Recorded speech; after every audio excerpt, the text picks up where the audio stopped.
কেন খুশি? হ্যাঁ, কত খুশি? ওর বাবা যে বললো আসছি, ও আসছে, বললো তো। আমি আমার দাঁড়িয়েছিলাম, আমি ঘুরে গেল।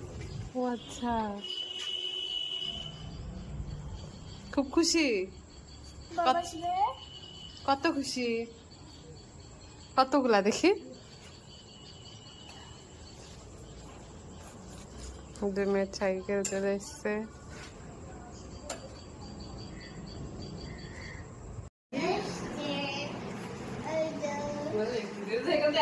এই লুকের শাড়ি, জুয়েলারি, মেকআপ কিছু নিয়ে একদম তোলপাড় শুরু হয়ে গেছে। পুরা